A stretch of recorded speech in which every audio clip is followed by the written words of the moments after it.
Welcome back to Student Hub Live, Faculty of Arts and Social Sciences New Curriculum Showcase.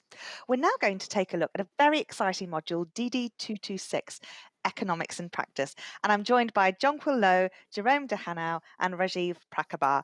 So, there was a big interest in studying economics after the 2008 global financial crisis. And now we're in crisis again with this COVID-19 global pandemic. So, my key question then is, can this module, Economics in Practice, help us to understand some of these crises and the way that governments might respond to them? Jonquil. Yes, very much so. So, economics in practice is an applied economics module, and it's all about looking at the way economics is used in decision making by governments, by business, and by other organizations. Now, some of those decisions are kind of the everyday decisions around just keeping the economy running or running a business. But others are responses to events like crises, like the one we're in now. And in particular, one of the blocks of the module looks at those big macroeconomic issues, which are very much at the forefront of dealing with these kind of crises. Now, Jerome, one of the blocks, block 3, is all about projections, forecasting, scenario planning. So something very topical right now. So how can we use some of that data to then indicate what might happen next?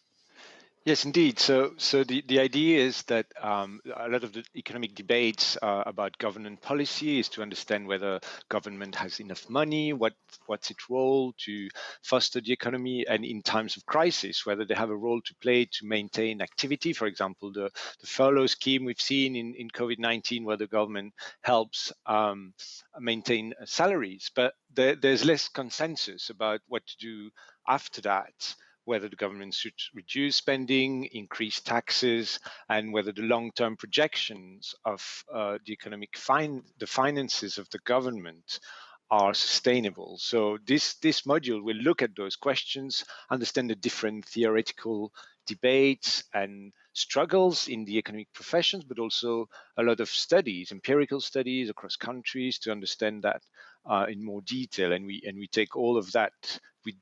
We analyze that in a more understandable way and very practical too, so that policymakers and their advisors can make the right decisions for the future. Now, Rajiv, onto the nitty gritty then.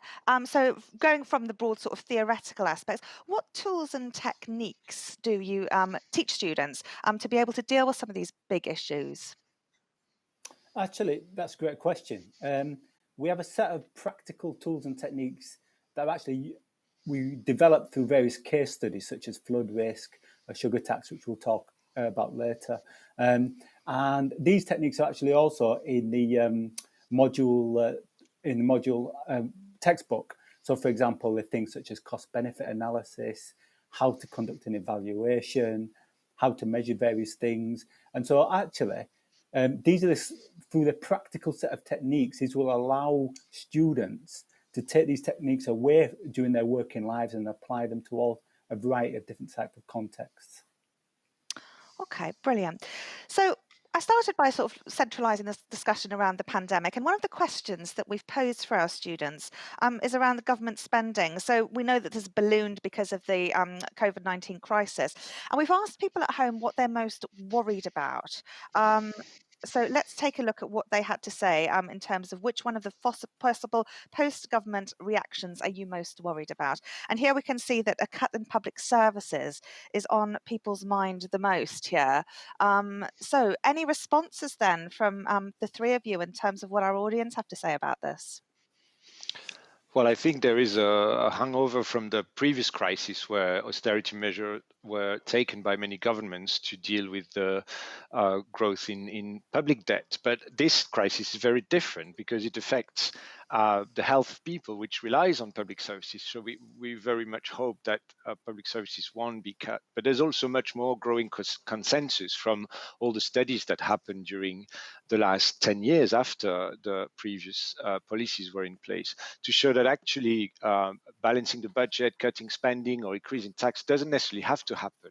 And there's more consensus about debt that can be sustained for longer periods without having to slash government spending. So even though it might be a big worry for many people, actually we can show over the long term that cutting spending is not a solution, and we can have other aspects to that, which we'll all examine in this module. So even more reason to have a look. Brilliant.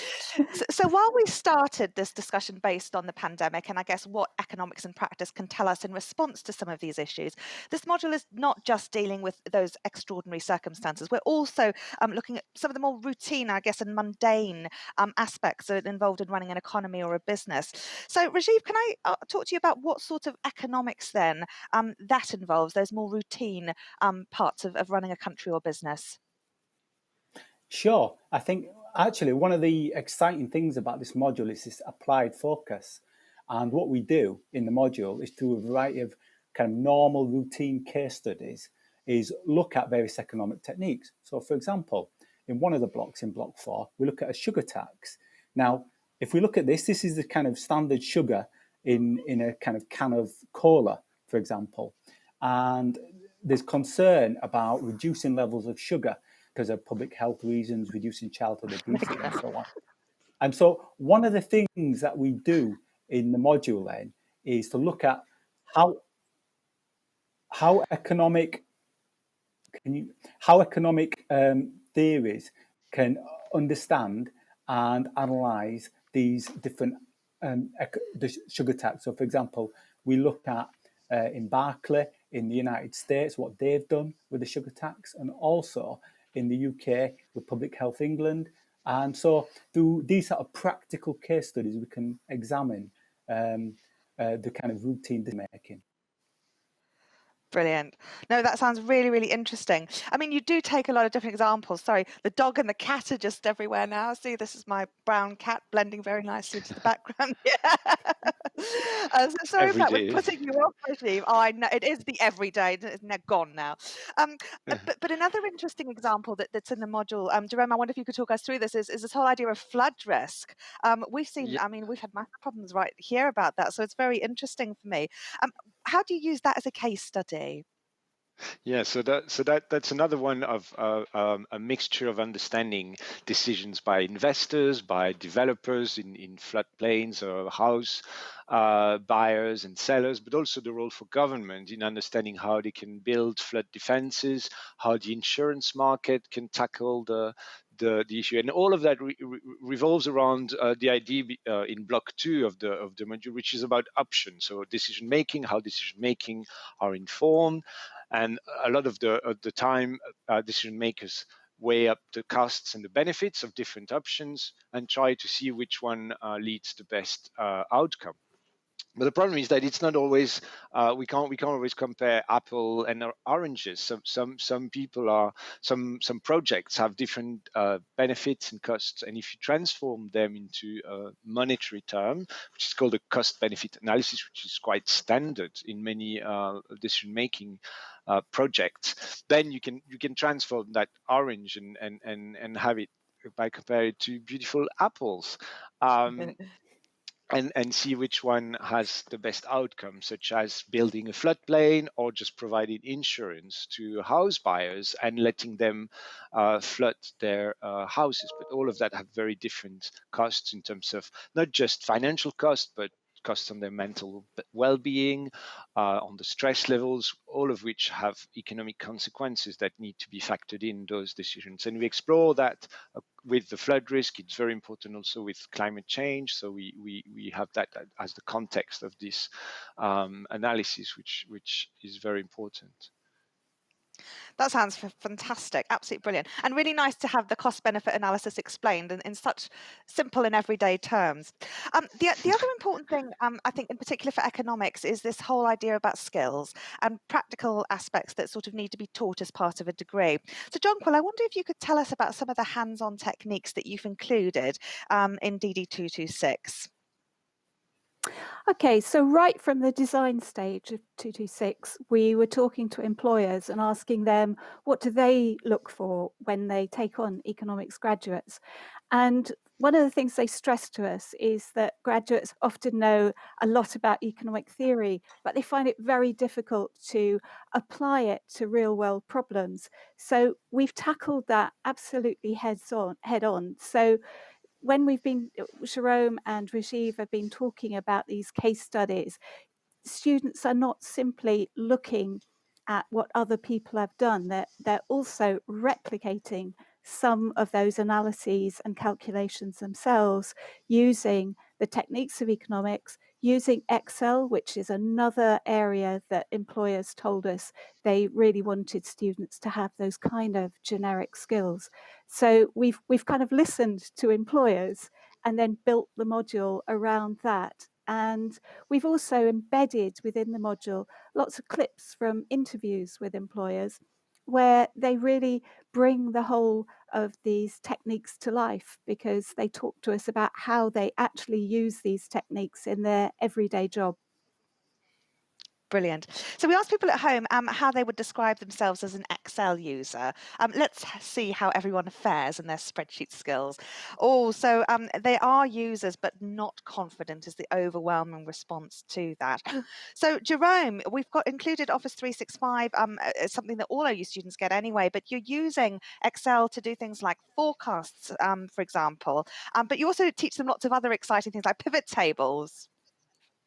Yes, exactly. So indeed, it's good news that students have encountered Excel, are using it a little bit, but we will develop all of that from scratch to a much more advanced level in progression throughout different case studies. So it's not just a dry teaching of Excel, but in application of all the teaching that we do about the case studies, and we will teach how to use to create charts, to do some pivot tables, so transforming the shape of a table to show something else, which is very useful in everyday working environment in many lines of work. So that would be a good transferable skill to take along the way.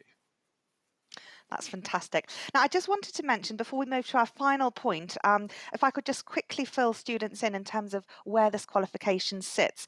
So this is a compulsory module in the R30, which is the BA Honours in Economics, but it can be an option for students studying elsewhere. So let's just have a quick look at the slide, which shows you part of the qualification route. John Quill, did you want to add a quick word here? Yes, so students who are in the business school doing the business and management qualification Q91 can also take DD226. It's an option, and because it's 30 credits, they'll need to match it with another 30 credit module. And there are, I think there are 3 others. There's a couple that are different types of accounting, and one which is financial decision making, which would also be a really nice pairing with DD226. Brilliant. And could I just end the session, because as ever we're out of time, with a point I'd like Jerome and Rajiv to feed in on, which is that this seems to be a module really about how governments make policies. Would you say that's a sort of fair representation of the module or not, Jerome? I mean, there is a lot of important decisions made by government policy advisors, but also by charities to understand how government policy works, so that they can hold government into account. But it's also not a module just about that. There's lots of decisions made by businesses and investors that we look at. A very exciting part of the module is to look at how investors make decisions about which companies to invest in based on their environmental and social conduct. So how whether they have polluting behavior, whether they have a record of good treatment of their employees and their customers, and more financial investment is geared towards that environmental, social, and corporate governance aspects, which we explore in the module. So that's very much about business decisions. Brilliant. And Rajiv, last point, we're ever so shortly out of time. Do you want to just fill us in on how this may appeal to students who are interested in charities?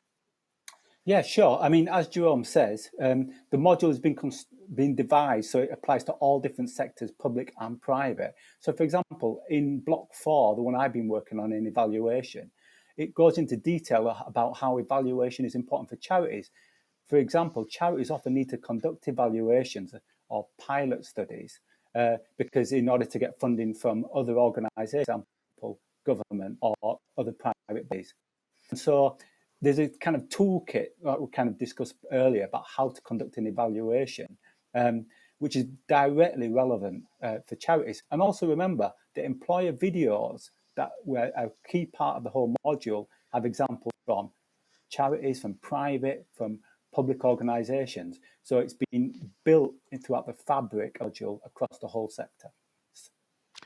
Well, it's a fantastic module, and I'm sure that HJ in particular is very enthusiastic about it. This is right up his street. And we'll come back to you, HJ, after this chat. But thank you very much, Jerome, Jonquil, and Rajiv, for filling us in. Sounds absolutely fascinating. We're now going to watch some videos of you, Jonquil, on behavioural economics and technology. Thank you. Thank you all. And also on austerity and Brexit. And then we'll be back for our next session very, very soon. So time for a quick cake break. And we've got a couple of 10-minute videos to show you, and we'll be back very soon. See you then.